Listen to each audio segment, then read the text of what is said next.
você está? Espero que você esteja bem. Esse vídeo de hoje vai ser naquela vibe dos vídeos mais diferentes, em que eu conto um pouco da minha trajetória, na expectativa de que os meus insights ajudem aí pra você na sua vida e na sua carreira. Caso você ainda não me conheça, meu nome é Cecília Barreto, eu sou neurocientista e coach de carreira. Tanto aqui quanto lá no Instagram, a gente conversa bastante sobre escolhas de carreira, planejamento e produtividade. Hoje eu vou contar sobre 5 desafios que eu vivi na minha carreira, como que eu me senti sobre eles, como que eu superei e também como que eu vejo eles hoje, né? Agora que eu tenho essa perspectiva sobre o passado. O primeiro desafio que eu vou compartilhar com você foi um desafio que eu sucedi, assim, na primeira tentativa, quase que de forma surpreendente. Quando eu tava terminando a faculdade, eu já era contratada. Pra quem não sabe, eu fiz administração e eu trabalhava numa empresa que eu gostava bastante, mas eu tinha muitos objetivos voltados a crescimento no mundo corporativo e eu queria, assim, buscar um caminho mais desafiador nesse sentido. Eu nem cheguei a ter tanto medo desse desafio que eu tinha abraçado na época, porque eu não tava levando ele muito a sério. Vou explicar. Como eu ainda tinha 6 meses de faculdade, eu nem podia me mudar ainda de Salvador, eu pensei em fazer um processo seletivo de trainee para treinar pro dia em que eu pudesse de fato fazer, e aí eu faria vários, e teria mais chances de passar. O que aconteceu foi, à medida que as etapas foram passando, eu fui realmente olhando para aquela realidade, né, de tipo, meu Deus, eu estou passando, então talvez eu passe. E aí eu conversei com eles, óbvio, a respeito da minha incapacidade de mudar enquanto eu não me formasse, mas aparentemente era tudo bem e tal. Continuei fazendo as entrevistas e um belo dia eu passei. Eu falo assim um belo dia porque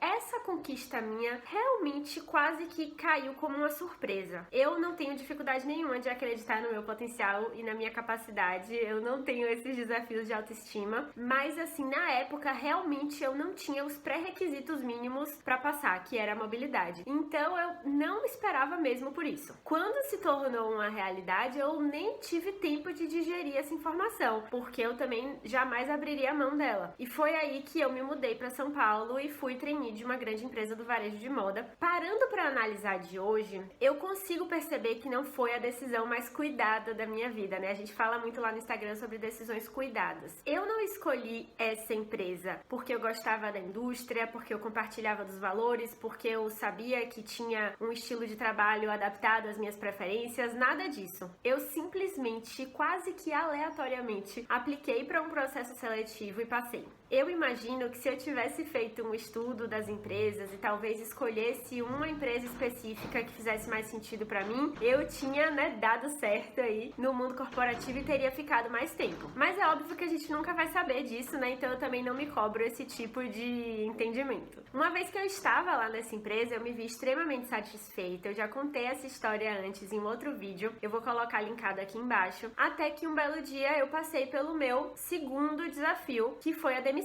Eu fui demitida e foi muito difícil. Eu acho que foi assim o maior susto que eu já levei, profissionalmente falando, com certeza. Eu chorei muito, eu fiquei assim bem decepcionada comigo mesma e com o contexto todo, mas eu acho que de toda a minha vida foi o maior limão que eu fiz, a melhor limonada de todas, sabe? Eu me vi ali totalmente fora da minha zona de conforto. Mesmo que eu pensasse numa recolocação, eu iria talvez viver o mesmo problema que eu tava vivendo na empresa de antes, então eu também não tava disposta a conseguir um emprego muito parecido com o de antes. E aí foi a primeira vez que eu olhei mesmo pra essa possibilidade, sabe? E se eu fizesse alguma coisa diferente? E se eu tocasse um projeto meu? E se eu me tornasse especialista em alguma coisa, né, e prestasse um serviço nesse sentido? Esse não era um sonho meu, então esse segundo desafio foi bem difícil, porque foi um momento em que eu tive que refazer os meus sonhos, refazer os meus conceitos de estabilidade. Afinal, eu me achava super estável, né, lá na empresa que eu tava trabalhando. Eu percebi que eu não era estável. E até por conta desse enorme susto, eu acho que eu me permiti viver uma experiência nova de trabalho. E sendo 100% honesta com você, eu me vi lá atrás, eu me vejo hoje meio que como uma aventureira, sabe? Eu não sabia direito o que eu tava fazendo e como que eu tava fazendo, mas eu me permiti dar esse esses passos. Então eu concluí a especialização que eu estava fazendo em neurociência, tirei o certificado de coaching e fiz essa mudança de carreira. Aí nós chegamos no terceiro grande desafio, que foi assim, contar para o mundo que eu estava fazendo uma mudança drástica. E por que eu falo, né, contar para o mundo? Porque apesar de hoje eu ser extremamente segura das minhas decisões e pouco abalável em relação às outras pessoas, eu já me preocupei muito com o julgamento social. Eu tinha muita necessidade de dar orgulho para minha família e nem só para a família, tá? Para o desconhecido, uma vizinha que pegava elevador comigo,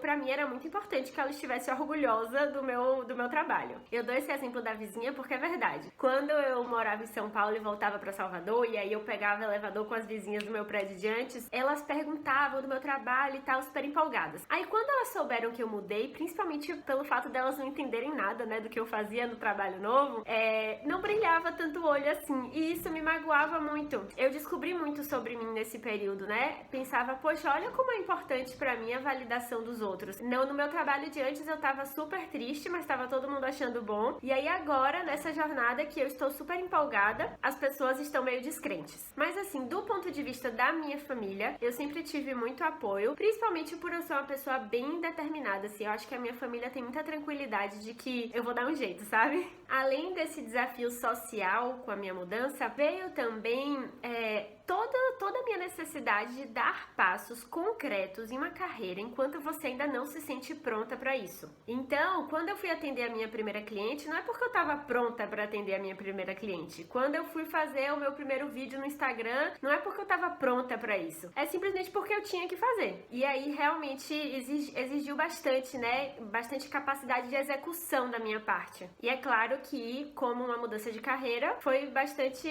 difícil. Eu segui nessa linha durante um bom tempo, durante alguns anos, inclusive. E nós vamos agora para o quarto desafio, que foi quando caiu a ficha pra mim de que eu era uma empreendedora. Talvez você fale, Cissa, é óbvio que você era empreendedora, você estava prestando serviço, você estava atendendo pessoas, é claro, mas pra mim não era tão claro assim. Demorou muito pra minha ficha cair. E aí, demorou mais ainda pra eu me desenvolver com as habilidades específicas de empreendedorismo que eu não tinha. Eu posso até fazer um outro vídeo depois sobre isso. Acabei de ter a ideia aqui de como eu não tenho um perfil natural de empreendedorismo e como que eu fui desenvolvendo muitas dessas habilidades por pura necessidade. Se você se interessa por esse vídeo, comenta aqui e eu gravo depois.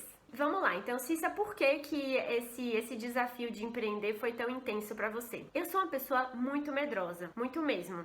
Já tem até algum vídeo aqui também que eu falo sobre medo. E a grande questão é que o empreendedorismo te coloca ali, né, de frente a muitos medos. Então, não faz muito tempo da última vez que eu pensei em desistir. Não porque eu não gosto do que eu faço, porque eu acho que eu não sou boa, não. Eu amo o que eu faço e acho que eu sou muito boa no que eu faço. Mas as habilidades auxiliares, as habilidades de empreendedorismo, como não são naturais pra mim, muitas vezes elas me cansam. Eu duvidei realmente da minha capacidade nesse sentido e eu pensei em desistir. A última vez que eu fiquei realmente abalada por isso foi no final, do meio pro final de 2019. Logo quando a gente chegou aqui, eu passei por algumas mudanças aqui na Austrália, né? Quem não sabe, eu moro na Austrália. Logo quando a gente chegou aqui, eu passei por algumas mudanças no meu trabalho, tive uma experiência de trabalho aqui porque eu queria viver um trabalho aqui, depois encerrei. E aí, passando por essas mudanças, eu me vi assustada de novo com o meu negócio. Assustada, eu falo assim do peso de responsabilidade mesmo, sabe? Empreender é ser muito responsável por aquilo ali. E esse medo me assustou durante muitas vezes, principalmente dessa última vez que eu falei.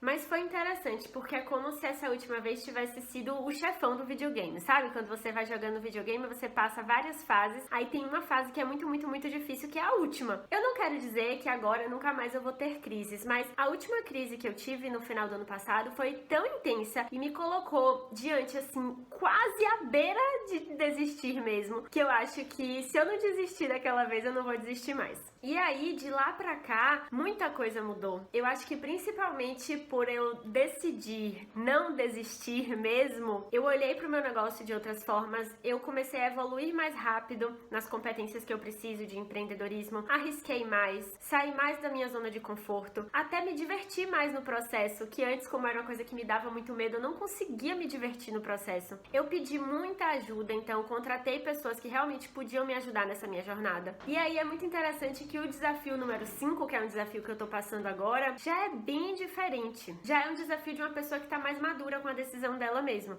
Muito recentemente, há mais ou menos 3 meses atrás, eu contratei a minha estagiária para trabalhar comigo. E aí, pela primeira vez, eu estou experienciando essa questão de delegar tarefas que antes eram centralizadas por mim. Como alguns de vocês aqui já sabem que às vezes eu conto, eu tenho uma pessoa que me ajuda em projetos específicos, em atividades específicas mais técnicas, voltadas para, por exemplo, tráfego pago, páginas, né, sites, essas coisas. E ele já tá comigo há um tempo, eu já tô acostumada a delegar essa parte por um tempo. Mas quando a minha estagiária chegou e eu tive que ali delegar coisas que eu fazia na unha há, sei lá, 4, 5 anos, foi muito estranho, foi muito desafiador. E é um desafio que eu ainda tô vivendo, né? Eu ainda estou aprendendo a passar por essa questão de delegar. Já estou colhendo os benefícios, é óbvio que eu não me acho, né, super mulher que vai conseguir fazer absolutamente tudo, não. Eu tenho esse defeito, talvez, do controle, e eu tô olhando pra ele muito de perto agora. E são coisas que eu provavelmente ainda vou viver, né? Desafios que eu ainda vou superar nos próximos meses, nos próximos anos. Se tudo der certo, eu ainda vou ter que delegar muitas coisas, então eu ainda vou passar por esses sufocos, mas com certeza vai valendo a pena. Bom, então esses foram os 5 desafios que eu pensei em compartilhar com você hoje. Quero saber se você se identifica com algum deles, se você já viveu alguma coisa parecida ou se você gostaria de viver alguma coisa parecida. Caso você não conheça a minha história profissional, eu vou colocar o link aqui embaixo e aí você pode saber como que eu vim parar aqui. E eu acho sempre muito importante a gente falar de desafios, eu posso até aprofundar em alguns, assim, não tem nada que é segredo, porque principalmente